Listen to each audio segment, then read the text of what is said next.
الحمد لله الذي قال يريدون ليطفئوا نور الله بأفواههم والله متم نوره ولو كره الكافرون والصلاة والسلام على رسوله الذي أخبرنا لا تزال طائفة من أمتي يقاتلون على الحق أو كما قال أما بعد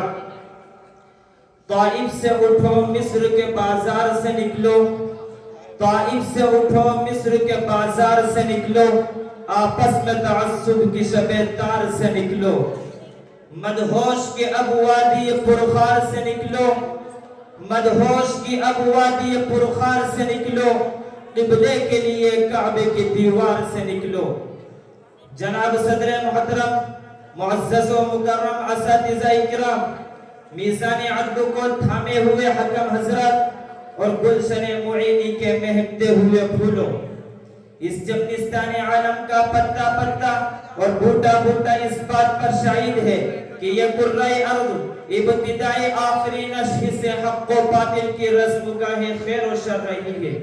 زمانہ قدیم ہی سے خیر و شر کے معرکے بپا رہے ہیں ہمیشہ سے ہی نور و ظلمت اور کفر ایمان باہم دست و گرے بر رہے ہیں خدا کی اس سرزمین پر ایک سے ایک خواشم بے رحم فراعین و جبابرہ پروان چڑھتے رہے ہیں اس صفحہ گیتی پر بڑے بڑے ظالم و جابر حکمرانوں نے اپنے ظلم و جور اور جبر و تشدد کی خونے داستانیں لکھی ہیں لیکن یہ بھی ایک روشن حقیقت ہے کہ جب بھی کسی فرعون وقت نے انا ربکم الاعلی کا نعرہ لگایا تو اسی دم کوئی موسیٰ بھی نمودار ہوا جب بھی کسی نمرود عصر نے انا ولا غیری کی صدا بلند کی تو اسی لمحہ کسی خلیل بت شکن کا دست بے باک بھی ظاہر ہوا جب بھی باطل نے حق کو چیلنج کیا تو حق پرستوں کی ایک جماعت نے آگے بڑھ کر اس کے چیلنج کو قبول کیا وہ مردانہ وار ضرب بکف و کفن بردوش ہو کر میدان میں آ نکلے اور خیل باطل و طاغوتی لشکر پر پوری شدت سے حملہ کیا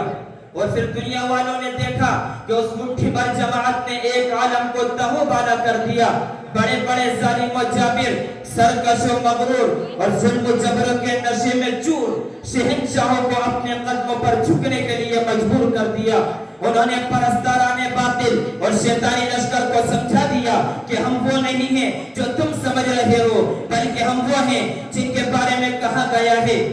اسی دریا سے اٹھتی ہے وہ موجے دند جولا بھی اسی دریا سے اٹھتی ہے وہ موجے دند جولا بھی نہنگوں کے نشیمن ہوتے ہیں جس سے تہو بالا اور ان یاران باصفا اور شہیدان عشق وفا نے مرتے دم تک اپنے محبوب سے کیے ہوئے وعدے کو پورا کیا جب جلاد چمکتی ہوئی تلوار لہراتے ہوئے آگے بڑھا تو انہوں نے مسکرا کر نظر سے نظر ملائی اور یہ کہتے ہوئے اپنی جان جعفری کے سپرد کر دی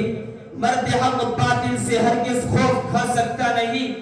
مرد حق باطل سے ہرگز خوف کھا سکتا نہیں سر کٹا سکتا ہے لیکن سر جھکا سکتا نہیں محترم حضرات انہی شیران اسلام و سرفروشان خیر الانام اور بادۂ توحید کے مت والوں میں سے پاسبان حرم صاحب عفو و کرم فخر الملت والدین سلطان صلاح الدین ایوبی بھی ہے چنانچہ جب قبلہ اول پر عالم صلیبی 90 سال سے اپنی خوچہ کا داستان اور ظلم و بربریت کا اعلان کر رہا تھا اور پاسبان اسلام خواب غفلت میں مدہوش تھے جب عالم اسلام پر کفر و شرکوں کی گھنگور گھٹائی چھا رہی تھی اور کفر و سلیم کا طوفان دند تیز قلعہ اسلام کی در و دیواروں سے ٹکرا رہا تھا جب حرم کی مقدس سرزمین پر دشمنوں کی نگاہیں حرص و ہوس اٹھی ہوئی تھی اور شیطان کے پرستاروں نے سرزمین حرم کو اپنے ناپاک قدموں سے آلودہ کرنا چاہا تھا جب باطل پرست حکومتیں مسلمانوں کو مٹانے کے لیے ارض عرب کو تہو بالا کر دینے کا تہیہ کر چکی تھی وہ جب صلیبیوں نے عالم اسلام کے گوشے گوشے اور چپے چپے میں تخریبیں کاری اور زمین دوز کا روائی کا یہ سجان بچھا دیا تھا جس میں سے اکثر مسلم امراء اور وزراء تک پھنس کر رہ گئے تھے تو ایسے نازک وقت میں خداوند عظیم نے اپنے ایک ایسے پرستار کو حرم کی پاسبانی اور قبلہ اول کی آزادی کے لیے منتخب منتخب فرمایا جس کا قلب و جگر اسلام کی عظمت سے معمور تھا, جس کا دل جذبہ جہاد سے سرشار تھا, جس کے چہرے پر عزم و استقلال کی نورانی کرنے جلوہ فقط تھی, اور جس نے اسلام کی سربلندی اور اعلاء کلمت اللہ کے لیے اپنی زندگی کو وقف کر دیا تھا اور اپنے تن من دھن کو اللہ کی راہ میں قربان کرنے کے لیے بے قرار تھا. چنانچہ یہ عظیم مجاہد دیکھ بکف اور کفن بردوش ہو کر دشمنوں کے ازدحام میں بے خوف و خطر گھس جاتا ہے اور پھر ماری کا حق و باطل شروع ہو جاتا ہے. خدا کی ذات پر یقین کامل رکھنے والا یہ انسان جو ظلم و جور کی شہرت کو کاٹنے اور ناموس دین احمد کے تحفظ کا تہیہ کر چکا تھا, اپنی قلیل سی فوج کے ساتھ ناقابل تصویر پہاڑ بن جاتا ہے جس سے آہن پوش صلیبیوں کی فوج کے سیاہ بادل ٹکراتے تھے تو خون کی بارش سے میدان بھر جاتا تھا, تلواریں چمکتی تھی تو سورج کی کرنیں زمین پر مچلتے ہوئے سانپ کی طرح لوڑی آتے تھے اور ڈھالیں بلند ہوتی تھی تو میدان کارزار میں اندھیرا چھا جاتا تھا. محترم حضرات, اسلام کا یہ روشن آفتاب جو 537 ہجری میں مقام تکریت میں طلوع ہوا تھا, وہ 579 ہجری میں اپنے وطن سے ہزاروں میل دور ایک مقام پر غروب ہو جاتا ہے. عالم اسلام پر خوفناک تاریکی چھا جاتی ہے اور پھر ہر صاحب دل کی آنکھ اس بات پر جھلک پڑتی ہے کہ جس شخص کے قبض و تصرف میں پورا عالم اسلام تھا, جب وہ اس جہان فانی سے رخصت ہوتا ہے تو اس کے پاس اتنے پیسے بھی نہیں تھے جن سے اس کا کفن خریدا جا سکے.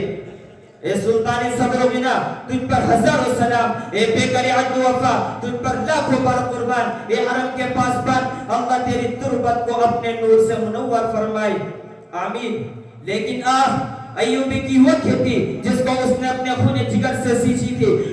اپنے مقدس نحو سے پروان چڑھایا تھا, آج وہ ملعون اسرائیلیوں کے قبضہ تصرف میں آ کر جھلس رہی ہے. اور ایوب نے جس امانت کو ہمارے سپرد کیا تھا ہم اس کی حفاظت و صیانت نہیں کر سکے, آج پھر مسجد اقصی خون کے آنسو رو رہی ہے اور کسی ایوبی کے قدم کی آہٹ سننے کے لیے بے چین و مضطرب ہے. اے قوم مسلم, تو اب خواب غفلت سے بیدار ہو جا, اپنے کیے پر شرمسار ہو جا اور اپنے روٹے ہوئے ماضی کو منا لے اور ظلم و ستم کے ہر شجر بے ثمر کو جڑ سے اکھاڑ پھینک اور اس جمنستان عالم کے حوارہ فضا کو ایک بار پھر اپنے عدل و انصاف, صداقت و دیانت اور امانت کے روح پرور بہار سے آشنا کر دے. وآخر دعوانا الحمدللہ رب العالمین. مسائم نمبر 7.